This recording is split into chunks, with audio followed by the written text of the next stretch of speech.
Am I good to? You're good. Okay.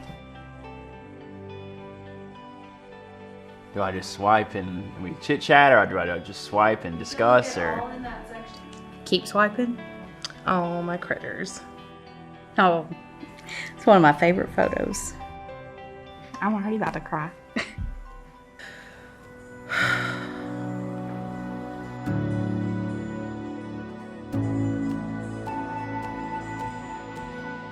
Working at the shelter for as long as I have, I've seen many nights like this, and it's sad. But it's amazing the teamwork that goes into things like this to save animals.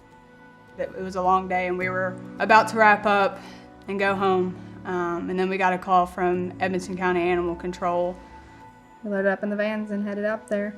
And we pulled up, and what we saw is definitely not what we expected. They were all stuck in either on a chain or in a little wire crate, in a box, in a barn with nowhere to go. There was actually one of them that was dug up underneath a hole that was hiding. Finally get them out, and I'm like, wow. It's a baby collie and a beagle, and the beagle was just on top of the baby, trying to keep it safe, in a hole that it dug itself in the dirt, and it was crushing. And that was only the first portion of what we seen. And we got all of the ones up front when we first pulled up.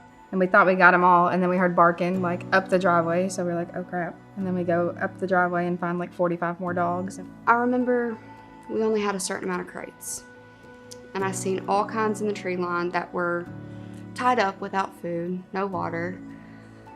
And all in my head, all I could think was, I'm not leaving them. Our crates were full, the vans were full. We called Lori, and she said that we needed to hold off for the night because it was getting dark, but we knew that wasn't an option, so we took it upon ourselves to get every last one of them. And I was like, well, they're just gonna have to ride in my life if they have to. So we were just putting them in as we could, trying to pair dogs to put in this tiny little crate just to get them to freedom. And I don't even have words for how I felt. After seeing the way they were living, we weren't gonna let them live like that any longer. Even if it was just a night, they weren't staying there any longer. Everyone waited around for like a solid hour and a half, 2 hours, waiting on their arrival. We were all running around trying to pair up dogs, trying to get kennels empty so we could set them up, getting ready to have all of these dogs come in, getting ready to get them vetted and get them put in the system. I was there to watch the vans roll in and open the doors. They're stacked to the ceiling. And there are these little faces looking at you. And they're just so sweet and innocent.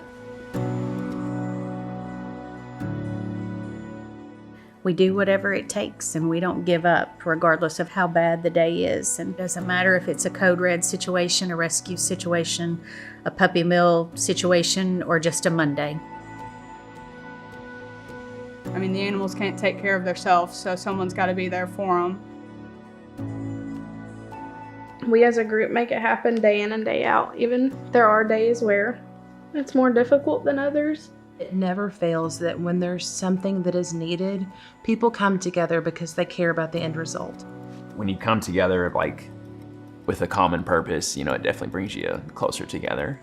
The hearts are just huge, and the compassion. If people just knew the strength and what they carry and deal with.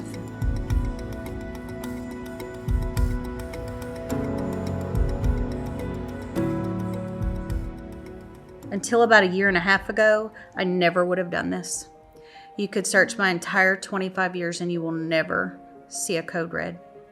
Doesn't mean we wouldn't say, hey, we're full, we're max capacity, but we've never been in a scenario that we have been in the last year and a half. What we did not realize is the impact after COVID from so many spay-neuter clinics closing and so many full-service veterinarians eliminating unnecessary surgeries, which unfortunately spay-neuter fell in that realm. Oh man, are we seeing that effect?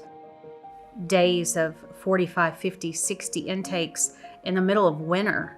That never used to happen. This is a serious scenario. And when we say code red, we mean code red. It doesn't mean we're almost full. It means some hard decisions are going to have to be made. And we haven't made those decisions in years. People probably don't believe us when we say I've never seen it this full before because, they may not realize what that means. But when I say I've never seen it this full before, I've not. And I've been there for 18 years. To have people spay and neuter, it's like, it's not that big of a deal if I spay or neuter my dog or cat. But here we are, and this is the result of that one dog getting out and, they're having a litter of puppies. That puppy and all of its 9 siblings come to the shelter. That's a whole kennel right there. That means that 5 to 6 more dogs, because that's what we're putting in kennels right now, don't have a space to go into. Code reds are so extremely difficult. When we have to put so many dogs in one kennel, making sure they get along, making sure they're all getting the same amount of food. It's loud, it's chaotic, and without getting those numbers down, we know what's going to end up happening. We know our luck's going to run out because, truthfully, there are too many animals and not enough homes. We know that if we continue to be at max capacity, we can't rescue our way out of this. We can't adopt our way out of this. The only way we can get out of doing this is to lower our pet overpopulation problem. You just don't know, what impact your action or inaction can have. Even if it's just at the base level of going to volunteer, donating, writing a social media post. Every single little action adds up and saves lives. Don't look away.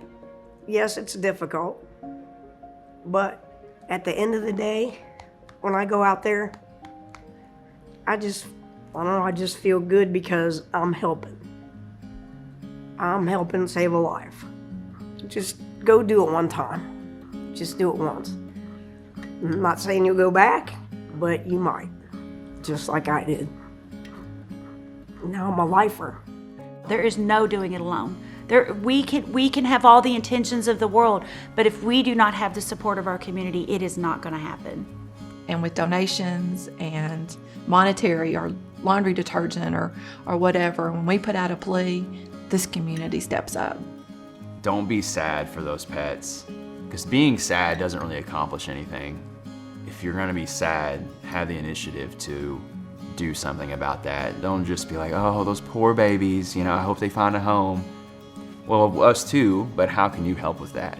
And if everybody kind of stepped up to that degree, we all know the world would be a better place for that.